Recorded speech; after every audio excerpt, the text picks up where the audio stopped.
He thought a PTA president badge would turn the schoolyard into his personal chessboard, but I'd already positioned my queen where he couldn't see it. The night of the vote count, he raised his hand to thunderous applause, savoring his victory over me. By morning, the entire school district was staring at his forged signatures blazing across the auditorium screen. He beat me at the election, sure, but he never knew who I'd backed. My name is Mara Ellis, and I've spent the last decade making sure numbers tell the truth, even when people won't. As a compliance specialist at Harborline Systems, I've learned that every financial irregularity has a human face behind it, usually one wearing a practiced smile. The Maple Ridge Elementary cafeteria smelled like industrial disinfectant and democracy. That Tuesday night, folding chairs scraped against linoleum as parents filed in for the PTA election results. I sat 3 rows back, my laptop bag heavy against my shoulder, watching Graham Weller work the room like he was running for mayor instead of unpaid volunteer president. "Looking good, Graham," someone called out.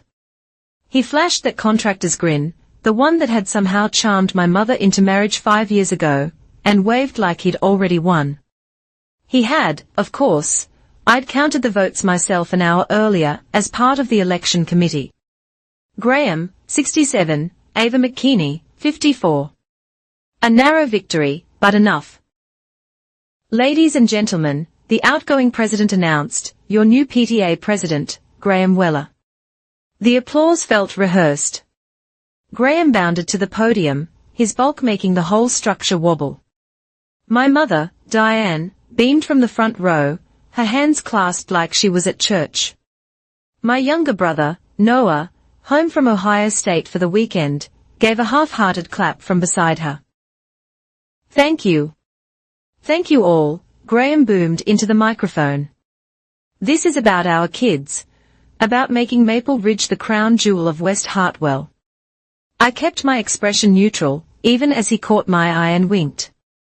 The wink said everything, *C. "I beat you at your own game." He knew I'd volunteered for the election committee. I knew I'd pushed for financial transparency measures. I knew I'd quietly supported Ava, the third-grade teacher, who actually understood education budgets. "Big plans ahead, folks," Graham continued. "Starting with that athletic complex renovation. Our kids deserve the best facilities tax dollars can buy." The cookie donation box sat on the table beside him, supposedly full of PTA fundraiser proceeds. It seemed heavier than usual when we'd moved it earlier. Details like that stick with you when you're trained to spot anomalies. After the meeting, Graham cornered me by the exit. "Bet you're surprised, Mara." His breath smelled like the peppermints he chewed to cover the cigarettes my mother pretended he'd quit. "Congratulations," I said evenly. "Come on, don't be sore. Fair and square, right? All those fancy audit skills of yours couldn't swing the vote." He clapped my shoulder with a hand that had laid too much concrete to be gentle. "Maybe next time leave the politics to people who understand people, not just spreadsheets." I smiled. "You're right.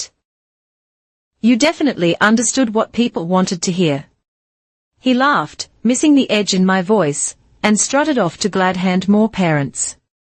Diane approached me, her eyes careful. "Honey, I hope you're not upset.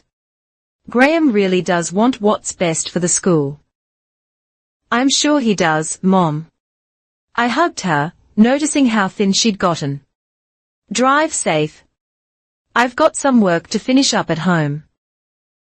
That night, I spread the PTA financial documents across my dining room table.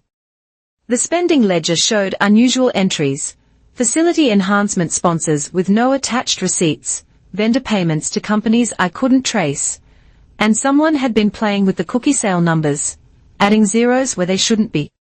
My phone buzzed, a text from Ava McKinney. "Thanks for trying. At least we'll have transparency with Graham in charge, right?" I stared at her message, then at the fabricated numbers swimming in front of me. Graham thought he'd won because he counted votes, but he'd forgotten that I count everything else. Actually, I texted back, I think we are about to get more transparency than anyone bargained for. The donation box had been heavy. The books were cooked, and somewhere in the district's files was a $3.2 million federal grant application that suddenly made sense of Graham's enthusiasm for athletic facilities. He'd beaten me at the election, but he had no idea who or what I'd really been backing all along. The night shift at Harbour Line Systems suited me perfectly. While West Hartwell slept, I audited supply chain databases and flagged suspicious transactions. The building's fluorescent hum had become my white noise, the empty cubicles my thinking space. But tonight, my screen displayed something else entirely, the Maple Ridge PTA's financial records. I'd photographed every page during the transition meeting, claiming I needed to verify the election committee's final report. Graham had been too busy basking in victory to notice. Now, at 2 a.m., patterns emerged like blood and water. 3 weeks into his presidency, Graham had already restructured the PTA's vendor relationships. The cookie fundraiser, our biggest annual earner, suddenly showed a 400% increase in projected revenue. Interesting, considering we'd sold the same 12 varieties to the same neighborhood for a decade. My desk phone rang. Security calling about my overtime hours again. I assured them I was wrapping up a critical compliance review, which wasn't entirely untrue. The real revelation came from cross-referencing public records, Prairie Vantage Education Partners. The company Graham pushed as the athletic complex contractor had incorporated just 2 months ago. Its registered address was a strip mall mailbox service, and its principal officer, Dennis Cobb, whose LinkedIn showed him as Graham's poker buddy and former subcontractor. I leaned back, rubbing my eyes. In my drawer sat a photo from last Christmas, Mom, Noah, Graham, and me, pretending we were a normal family. Graham's arm around Mom's shoulders looked protective in the picture. Now it looked possessive. My phone buzzed. Noah texting at 3 a.m. from his dorm. Can't sleep. Mom called crying. Graham yelling about money again. This was the Graham I knew. The one who'd borrowed Noah's college savings for a sure-thing investment that evaporated. The one who'd convinced Mom to co-sign business loans she didn't understand. But those were family matters, painful and private. This PTA scheme was public money, kids' money. I started building timelines, every deposit, every vendor change, every signature. Graham's digital footprint was surprisingly sloppy for someone attempting fraud. He'd used his company email to send PTA documents. His construction firm's QuickBooks showed matching transactions on dates that aligned with PTA withdrawals. The smoking gun appeared in an attachment buried in the previous treasurer's handover files. A draft grant application for $3.2 million in federal school improvement funds. The kind of money that required district approval, community support, and crucially, a demonstrated local fundraising commitment to qualify. Suddenly, the inflated cookie sales made sense. Graham wasn't just skimming, he was creating a paper trail to make Maple Ridge look like a fundraising powerhouse, positioning the school for a federal windfall he could steer toward his shell company. But something bothered me. The PTA president couldn't execute this alone. I found my answer in the signature pages. 3 board members had signed off on vendor changes, including one I recognized. My mother's shaky cursive appeared on a sponsorship commitment form dated last week. Mom, who hadn't attended a PTA meeting since the election. I drove home as dawn broke, my mind racing. In my apartment, I pulled out a legal pad and started what I did best, creating a compliance framework, not for Harborline this time, but for Graham Weller. By 7 a.m., I'd identified 6 regulatory violations, 4 instances of likely fraud, and one very nervous PTA treasurer named Shelley Pratt, whose email suggested she wanted out, but didn't know how. My laptop dinged with a new message. Ava McKinney, Asterisk coffee before school. I have concerns about the new sports equipment vendor. Something feels off. Asterisk I smiled grimly. Brew a full pot, I replied. We have a lot to discuss. Graham thought he'd played me by winning the election. He believed his own performance, the concerned stepfather investing in the community. But I'd learned long ago that the best auditors don't stop the crime in progress. They document everything, build airtight cases, and wait for the perfect moment to let the numbers speak. My mother's forged signature stared up at me from the sponsorship form. Graham had crossed a line, bringing family into his scheme. He wanted to play with public money, fine. But forging Mom's signature meant he'd made it personal. The morning news droned in the background, something about the district board meeting next Thursday. They'd be voting on the federal grant application, Graham's big score. I picked up my phone and scrolled to a contact I'd saved months ago, Jared Lyle, the district's by-the-book administrative officer, who'd once thanked me for catching a vendor's duplicate billing. Mr. Lyle, I typed, Mara Ellis. I have some documents you need to see before Thursday's board meeting. It's about the Maple Ridge Athletic Complex proposal. Graham beat me at the PTA election, but he was about to learn that some contests aren't decided at the ballot box. The coffee shop on Birch Street opened at 6 a.m. for the teacher crowd. Ava McKinney was already there, grading papers in the corner booth. She looked up as I slid in across from her, my laptop bag bulging with evidence. You supported me during the election, she said quietly, even though we never spoke about it directly. Good teachers recognize patterns, I replied. Just like good auditors. She smiled. So, what patterns are we recognizing today? I opened my laptop, angling the screen away from the early morning patrons.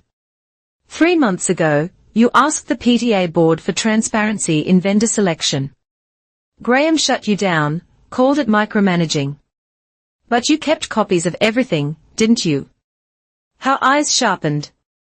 Every email, every dismissed suggestion, every board meeting where financial questions got tabled. I needed those records, and I needed her to understand what she was looking at when she saw them.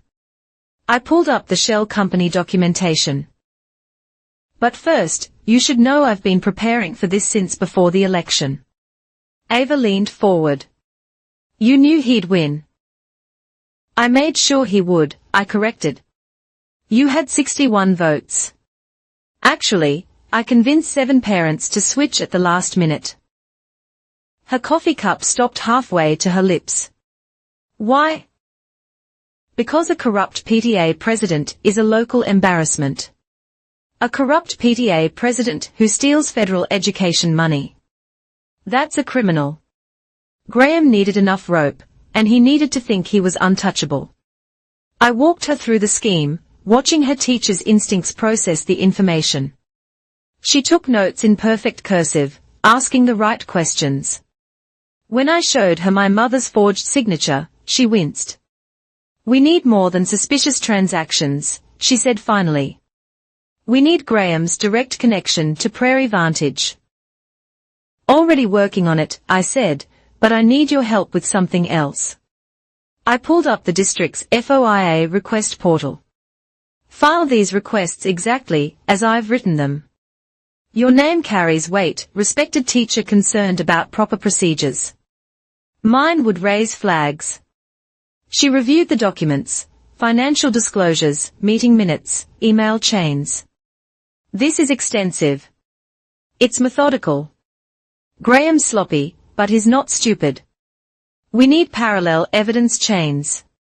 My phone buzzed. Shelley Pratt, the treasurer. Asterisk, can we meet urgent? Off the record. Asterisk, Ava saw my expression. Trouble. Possibly, or possibly an ally. I gathered my materials. Start with the FOIA requests, I instructed. Save everything to a cloud drive, not your school computer. And Ava, I added, from now on, we weren't working together. You're just a concerned teacher following up on financial irregularities you discovered independently. She nodded. What about you? I replied, I'm just a compliance specialist who can't turn it off. If anyone asks, you barely know me. I met Shelley at the playground behind Maple Ridge, where the morning dog walkers provided cover. She looked exhausted, clutching a thumb drive like a lifeline.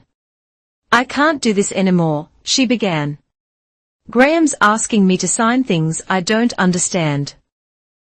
Moving money between accounts.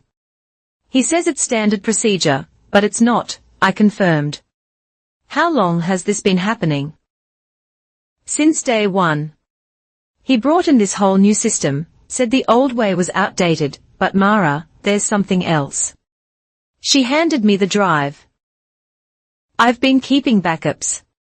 Everything, including the emails where he tells me what signatures to forge. My pulse quickened. Whose signatures? Board members who miss meetings. Parents who verbally agree to donations. He has this template system, she trailed off, seeing my expression. Your mother's was last week. I'm so sorry. I didn't want to, but he said she'd authorized it, that she was just too busy to come in. I pocketed the drive carefully.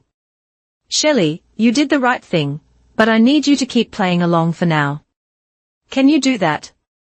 She nodded shakily. There's a board meeting Thursday about the federal grant. He wants me to present the fundraising numbers. Present them exactly as he prepared them, I instructed. Don't change anything. Don't warn him. Everything depends on Thursday going exactly as Graham planned. That afternoon, I built my network carefully. Jared Lyle confirmed receipt of my documentation. His bureaucratic soul was horrified by the regulatory violations. Rita Gomez, a parent who happened to be a CPA, agreed to review the books informally. Each person received only their piece of the puzzle, but together they formed an investigative framework Graham couldn't see coming. The final piece fell into place Wednesday night. Noah called, drunk and upset. Graham's bragging to his buddies at the bar, he slurred. Says after Thursday, he'll have enough to pay off his debts and then some, talking about earning his keep in our family. Stay out of it, I warned. And Noah may crash at a friend's place tomorrow night. Why? What's happening? Thursday. Graham's getting everything he worked for. Exactly what he deserves. I hung up and surveyed my dining room table. Now a war room of evidence, financial records mapped with colored tabs, email chains highlighted and cross-referenced, a USB drive with enough digital evidence to bury Prairie Vantage, and everyone connected to it. Graham thought he'd beaten me at the PTA election. He had no idea I'd been coaching his opponent from the shadows, that every document, request and financial question Ava raised had been carefully scripted. He'd won exactly the victory I designed for him. Thursday's board meeting would be his triumph, right until it became his undoing. Wednesday morning arrived with Graham in full campaign mode. He'd scheduled a PTA emergency session to fast-track the athletic complex proposal before Thursday's district board meeting. I watched from my car as he glad-handed arriving parents, his contractor's polo stretched tight across his chest. That salesman's smile never wavering. My phone rang, an unknown number, but I recognized Graham's office line. Mara, sweetheart, his voice oozed false warmth. Heard you've been asking questions about PTA business. Thought we should talk. I'm at work, Graham. This is about your work, actually. Funny thing, I've got a buddy who knows some folks at Harborline. Says they are real particular about employees who moonlight, especially in, what's it called? Competitive intelligence. I kept my voice steady. I'm not sure what you mean. Just thinking out loud. Shame if someone got the wrong idea, about all that time you spend with school financial records. Might look like corporate espionage to the wrong eyes. Is that a threat, Graham? He chuckled. Threat? No. No. Just a stepfather looking out for family. Your mom worries about your job security. All those late nights can't be healthy. After he hung up, I sat in my car for a full minute, processing. Graham had just made a crucial error. He'd confirmed he was watching me, which meant he was worried. That evening, Mom called during dinner. Her voice sounded strained. Careful. Honey, Graham says you've been interfering with his PTA work. Mom, did you sign a sponsorship commitment form last week? Silence. Then Graham handles all that paperwork. He says it's easier if he takes care of everything. Mom, I need you to listen carefully. Don't sign anything else, and tomorrow night, maybe visit Aunt Linda in Columbus, just for a day or two. Mara, you're scaring me. Trust me, please. I spent the rest of Wednesday preparing a special package. Not the evidence files. Those were already distributed to my network.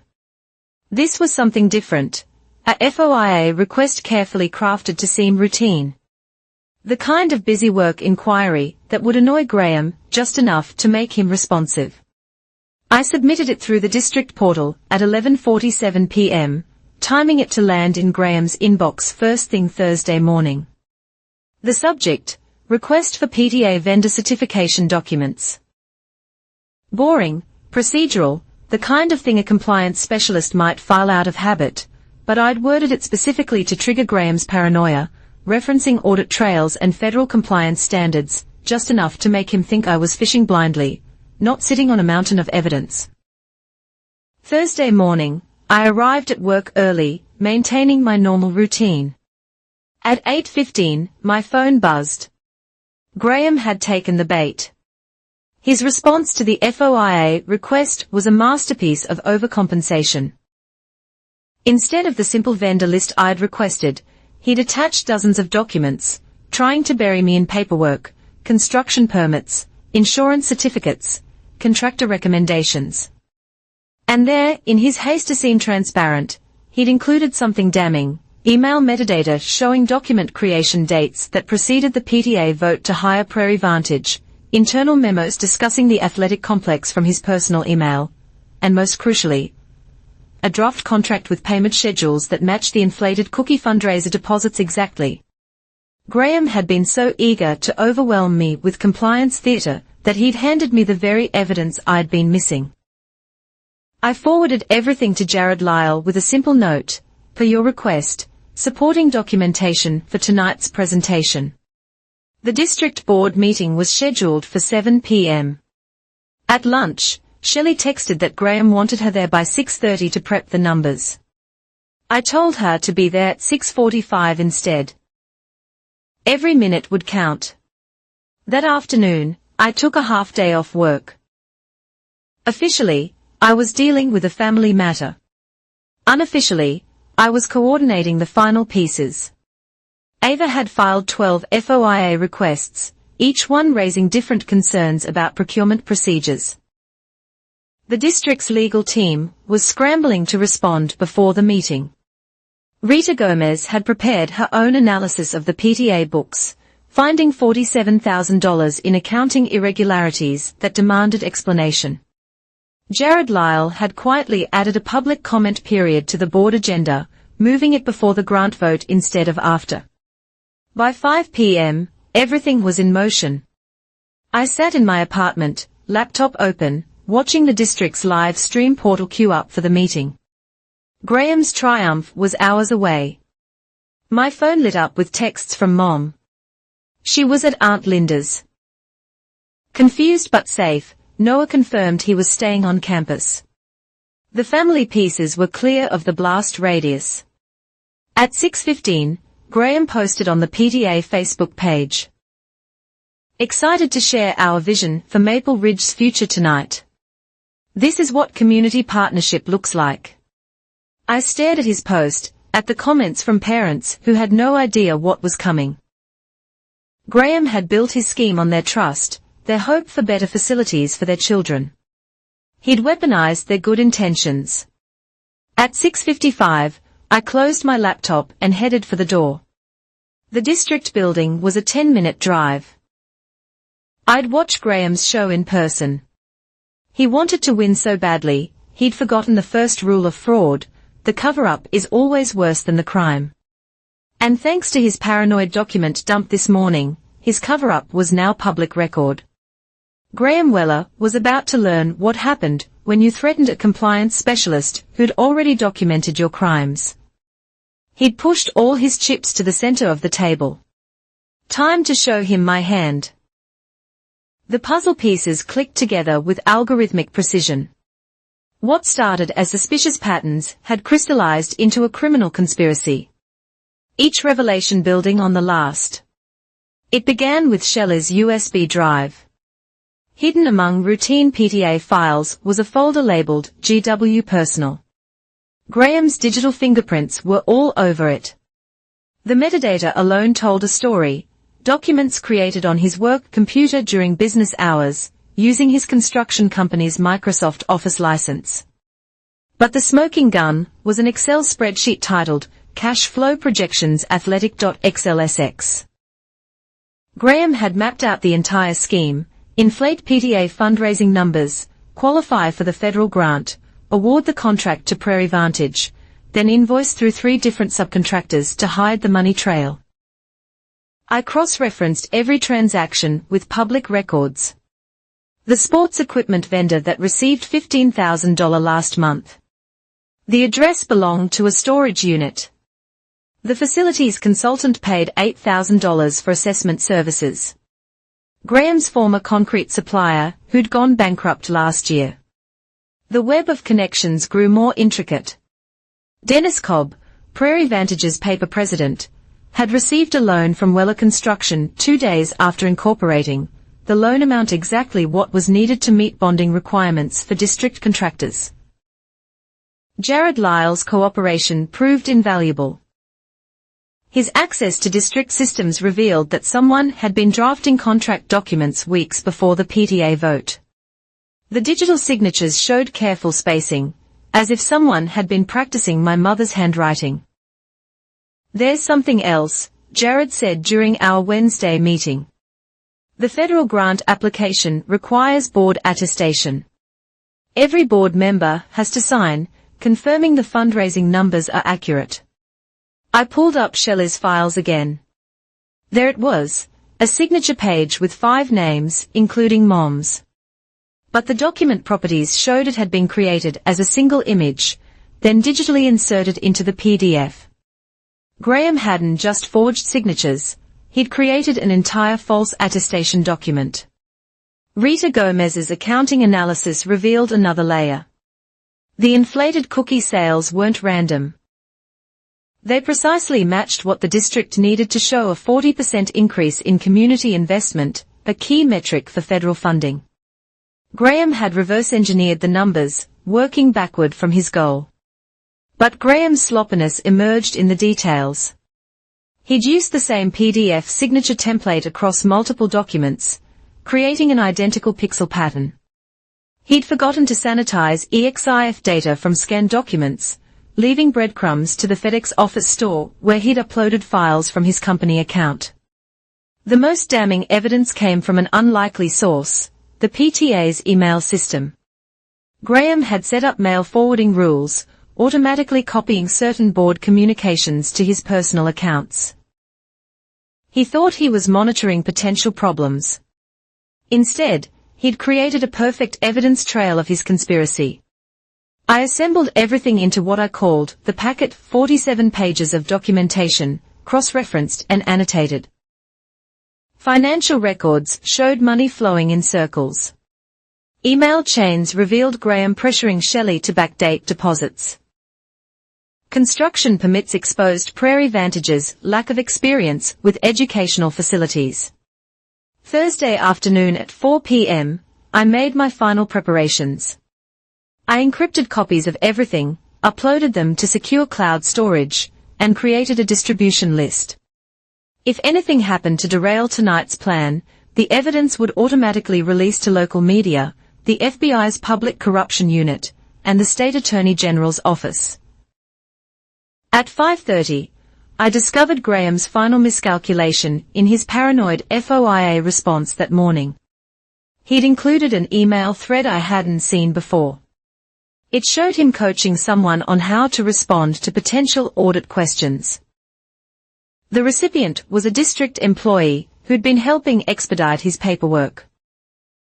This changed everything. The corruption went beyond PTA funds. It reached into the district itself. I forwarded this to Jared with a simple note: "You'll want legal counsel present tonight." By 6 p.m., I was parked outside the district building, watching Graham's pickup truck in the lot. He'd arrived early, no doubt to glad-hand board members before the meeting. Through the windows, I could see him in the conference room, his broad frame leaning over documents, gesturing confidently. Shelley arrived at 6:42, looking pale but determined. She carried the official PTA presentation folder, the same cooked books Graham expected her to present. What he didn't know was that she also carried a second folder, prepared by Rita and verified by me. At 6:50, Ava entered with 3 other teachers. They took seats in the public section, each carrying notebooks, witnesses strategically placed. 6:55, Jared emerged from a side office with 2 people in suits, district counsel. The battlefield was set. My phone buzzed. A text from Noah, * Graham just called Mom. Told her to watch the live stream tonight. Said he's about to make the family proud. **. I texted back, tell Mom to watch. She should see what her husband really values. At 6:58, I entered the building. Graham was too focused on his triumph to notice me slip into the back row. The board members were taking their seats, shuffling agenda papers. The live stream camera blinked red. Everything I'd built over the past months, every document, every alliance, every carefully placed piece of evidence would culminate in the next hour. Graham thought tonight was his victory lap. He had no idea he'd been running straight toward a cliff, and I'd been patiently building the evidence bridge that would let justice walk right over him.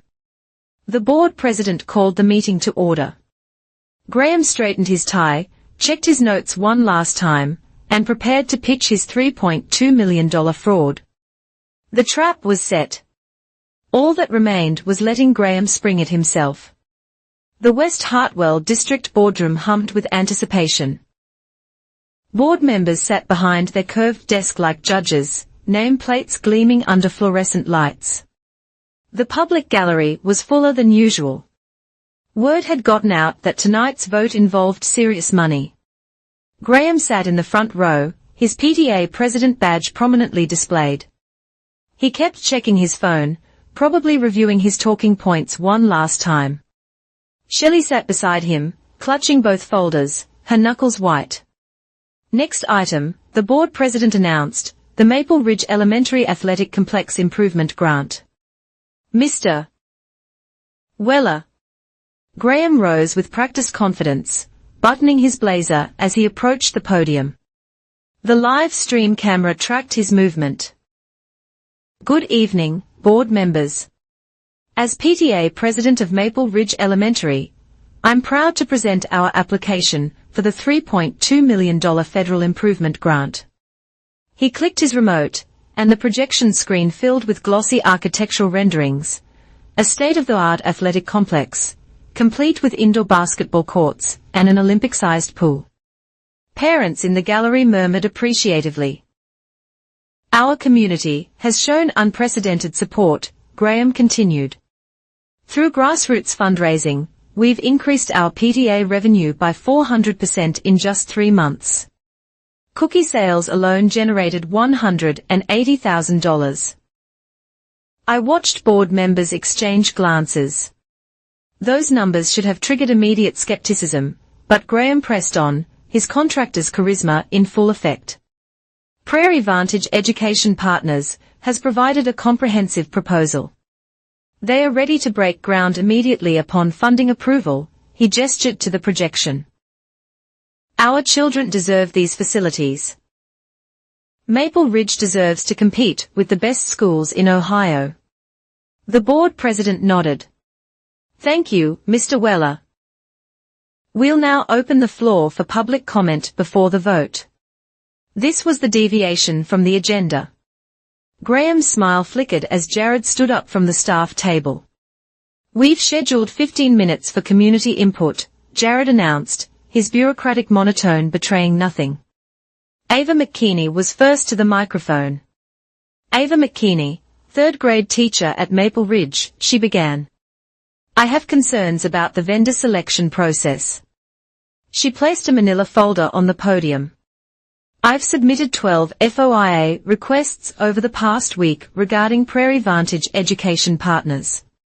The company incorporated just 60 days ago. They have no prior educational facility experience. Their registered address is a mailbox at a UPS store. Graham shifted in his seat. If I may respond. Public comment period, Mr. Weller, the board president interrupted. You'll have opportunity for rebuttal. Ava continued methodically. Furthermore, the dramatic increase in fundraising doesn't match our actual cookie sales. I have parent order forms showing total sales of approximately $45,000, not $180,000 as claimed. She stepped down, replaced immediately by Rita Gomez. Rita Gomez, CPA and Maple Ridge parent. I've reviewed the PTA's financial statements at Ms. Pratt's request. Rita opened her laptop. There are $47,000 in unsubstantiated transfers between PTA accounts and external vendors. The documentation provided shows clear signs of manipulation. Board members were leaning forward now. The district's legal counsel whispered urgently to each other. Graham stood up. This is obviously a coordinated attack.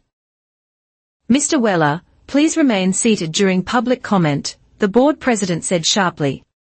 The coup de grace came from an unexpected source. A man in a civic integrity clinic polo approached the microphone. David Chen, attorney with Civic Integrity Clinic, he announced.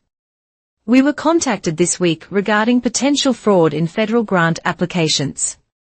He connected his laptop to the projection system. What you're about to see are documents provided by a whistleblower.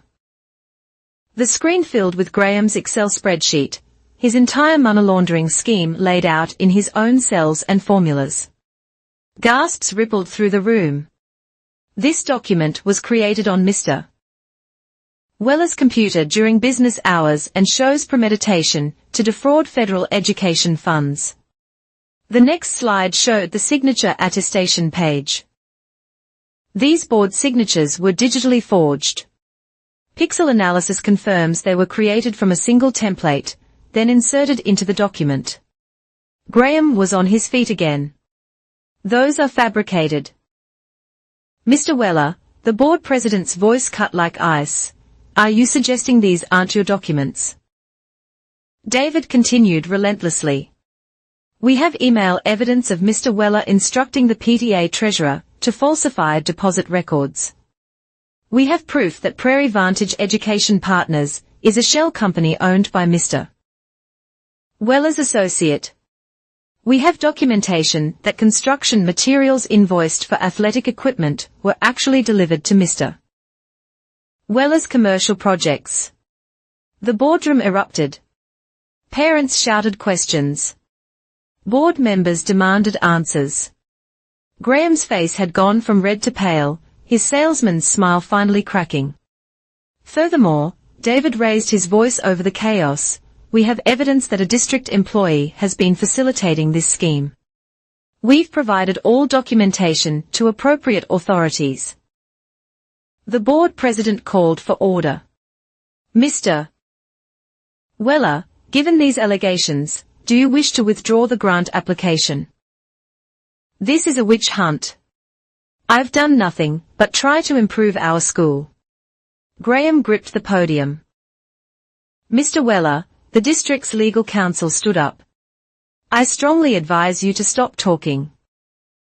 Anything you say now can be used in criminal proceedings. The words criminal proceedings hung in the air like smoke. Graham looked around wildly, his empire crumbling in real time on live stream. Then, from the back of the room, a small voice, I didn't sign that. Everyone turned. There, in the doorway, stood my mother. She must have driven straight from Columbus. My mother stood in the doorway, her slight frame trembling, but her voice clear. That signature on the attestation form. I didn't sign that. I've never signed any PTA documents. The boardroom fell silent. Graham's face cycled through emotions, surprise, anger, then something like fear. Diane. Honey, he started, his voice strained. You're confused. We talked about this. No. Mom stepped forward, passed me toward the front. You told me you'd handle the paperwork. You said it was easier that way, but I never signed anything. The board president leaned into her microphone. Are you saying your signature was forged? Yes. Mom's voice grew stronger. And it's not the first time. Graham's been signing my name on business documents for months. I was too afraid to say anything before, but seeing this, she gestured at the projection screen, these are children's futures he's stealing from. Graham's carefully constructed facade finally shattered. You don't understand business, Diane. I was protecting you. From what? From knowing you were stealing from my daughter's school. The district's legal counsel stood abruptly.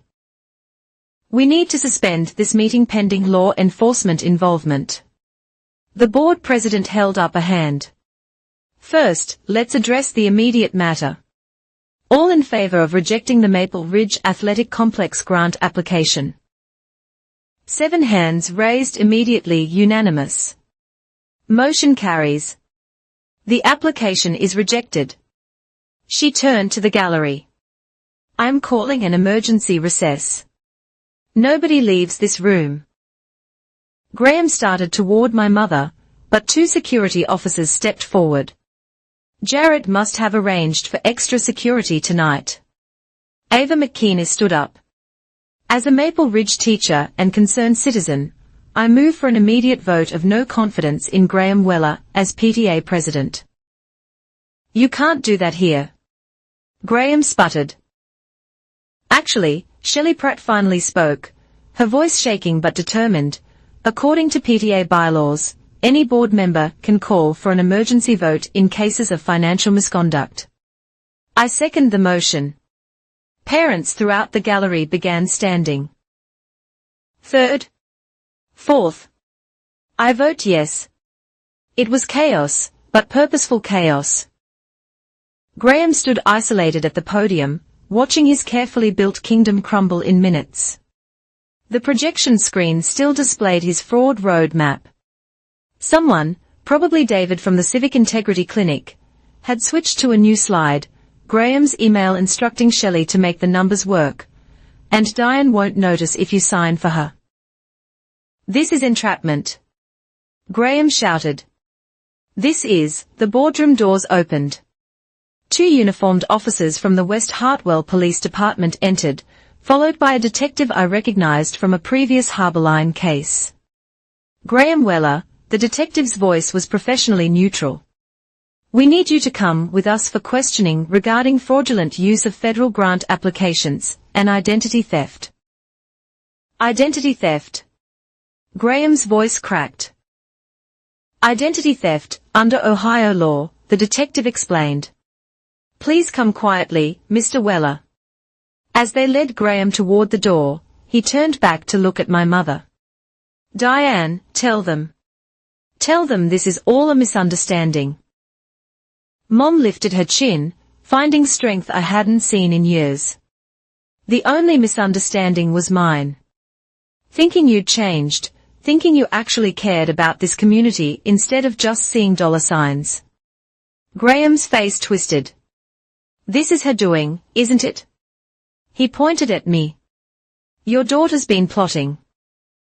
Mr. Weller, I advise you to remain silent, the detective interrupted, guiding him firmly toward the exit. As they passed my row, Graham locked eyes with me. I met his gaze steadily, saying nothing. There was nothing to say. The numbers had spoken for themselves. After the police left, the boardroom erupted again. Parents demanded answers. Board members called for immediate audits. The live stream comment feed scrolled too fast to read. Shelley stood at the podium, holding her second folder. I have the clean books here, the real books. If the board will accept them, we can start fixing this tonight. Mom found me in the chaos, wrapping her arms around me. I'm sorry, she whispered. I should have listened when you warned me about him years ago. You're safe now, I said. That's what matters. Ava appeared beside us. The PTA board is holding an emergency vote in the hallway. Shelley nominated me for interim president. Will you second it? I shook my head. You don't need my vote. You earned this on your own. I just made sure the playing field was level. The board president's gavel rang out repeatedly, trying to restore order. We will reconvene Monday for a full audit announcement. All Maple Ridge funds are frozen pending investigation. Meeting adjourned. As people filed out, discussing the night's drama, I stayed seated. My phone buzzed with messages from Noah, from colleagues who'd watched the live stream, from reporters who'd somehow gotten my number. I ignored them all, watching the empty podium where Graham had stood so confidently just 30 minutes ago. He'd wanted to win so badly. He'd forgotten that in financial fraud, the paper trail always wins. The projection screen still glowed with evidence of his crimes. Someone had left the final slide up, a photograph of Graham's forged signature beside my mother's real one. The differences were obvious under analysis. He'd beaten me at the PTA election. But I'd won the only game that mattered, the one where truth beats lies, where evidence beats charisma, where patient justice beats quick greed. The custodian began turning off lights, preparing to lock up. I gathered my things, helped my mother to her feet, and walked out of the boardroom. Graham Weller had gotten exactly what he'd worked for. Every forged signature, every stolen dollar, every lie they'd all led him here, to handcuffs and headlines. Justice served at exactly the right temperature. The morning news led with Graham's arrest. Local PTA president charged with federal grant fraud scrolled across the bottom of the screen as reporters stood outside Maple Ridge Elementary. I sipped my coffee, watching from my kitchen as they interviewed shocked parents who'd trusted Graham with their fundraising dollars. My phone had been ringing since 6 a.m. reporters mostly, but also messages from the network I'd built. Ava sent a photo of herself cleaning out Graham's PTA office, boxing up evidence for investigators. Shelley texted that she'd been granted immunity in exchange for testimony. Jared formally thanked me for preventing a catastrophic breach of public trust, but the call I'd been expecting came at 8:17 a.m. This is Special Agent Martinez with the FBI's Public Corruption Unit, Ms. Ellis. A professional voice stated. We've been reviewing the documentation provided by the Civic Integrity Clinic. Your forensic work is impressive. I just followed the numbers, I said. Nevertheless, we'll need your testimony. Mr. Weller's scheme appears to extend beyond West Hartwell. We found similar shell companies in 3 other districts. Graham's greed had been even greater than I discovered. He hadn't just targeted our community, he'd built a fraud network across northeastern Ohio. That afternoon, I met Mom at the house she'd shared with Graham. Noah had driven up from campus to help her pack Graham's belongings. We worked in relative silence, boxing up the life of a man who'd pretended to be part of our family while stealing from our community. I found these, Noah said, holding up a stack of papers from Graham's home office. More forged documents, more schemes. How long was he planning this? Probably since the day he met Mom, I replied. Con artists don't change. They just find new marks. Mom paused, wrapping Graham's awards, Chamber of Commerce recognition, Contractor Association certificates. I'm filing for divorce Monday, she said, her voice steady. My lawyer says with the criminal charges, it should be straightforward. Good, I said. You deserve better than someone who'd forged your signature.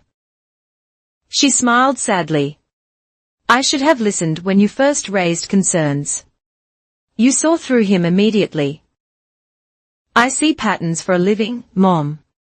Don't blame yourself for having faith in people.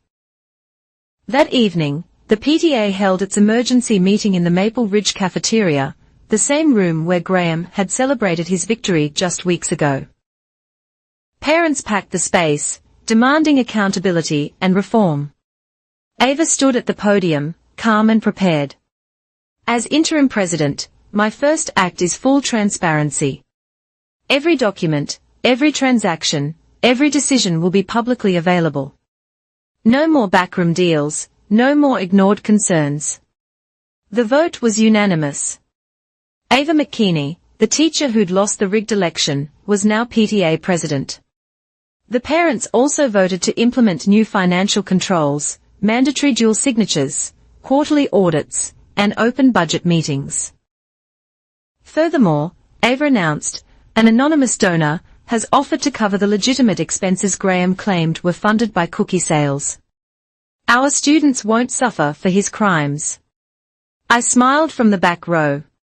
Liquidating some investments was a small price to pay for protecting the kids' programs. After the meeting, Ava found me in the parking lot. Anonymous donor. No idea what you're talking about, I said. She laughed. Right? Just like I have no idea who spent months building a bulletproof fraud case while pretending to lose an election. You earned your position fair and square. Ava, I just made sure the game wasn't rigged. Monday's district board meeting was subdued. They announced a comprehensive audit of all vendor relationships, new oversight procedures, and the termination of the employee who'd helped Graham. The $3.2 million federal grant would be resubmitted next cycle with proper documentation and legitimate contractors. Graham's trial date was set for 6 months out. The prosecutor assured us it was open and shut, the evidence was overwhelming, the paper trail undeniable. He'd likely serve 3 to 5 years federal time, plus state charges for identity theft. But for me, the real victory came in a quiet moment Tuesday morning. I was back at my desk at Harborline, reviewing supply chain anomalies, when my boss stopped by. Heard you had some excitement with your volunteer work, she said. Just applied the same principles I use here, I replied. Good work, Ellis. Both here and there, integrity matters, whether it's corporate funds or cookie sales. She was right. The amounts were different, but the principle was the same. Someone always pays when trust is broken. Graham had thought he was stealing from a budget line item. He'd actually been stealing from children's futures, from teachers' resources, from a community's faith in its institutions. 3 weeks later, I received a package at work. Inside was a Maple Ridge Elementary coffee mug and a handwritten note from a parent. Thank you for showing us that one person who refuses to stay silent can change everything. I placed the mug on my desk, next to my compliance manuals and audit guides. Graham had beaten me at the PTA election because he'd played politics while I'd stuck to principles. But principles, backed by evidence and pursued with patience, won the war. That's the thing about numbers, they don't lie, they don't forget, and they always balance in the end. Graham thought a PTA president badge would turn the schoolyard into his personal chessboard. He was right about the game metaphor. He just never realized I'd been playing chess while he was playing checkers. And in chess, the queen doesn't need to announce her presence, she just needs to be in the right position when the king falls. Graham Weller learned that lesson in handcuffs, watching his carefully constructed scheme collapse under the weight of its own documentation. He'd won the election, but lost everything else, his freedom, his reputation, his family, his future. As for me, I went back to my night shifts, my spreadsheets, my quiet work of keeping systems honest. But sometimes, when I pass Maple Ridge Elementary and see kids playing on equipment funded by legitimate donations and transparent processes, I remember that October night when Graham raised his hand in victory. He thought he'd beaten me. He never knew that I'd already won.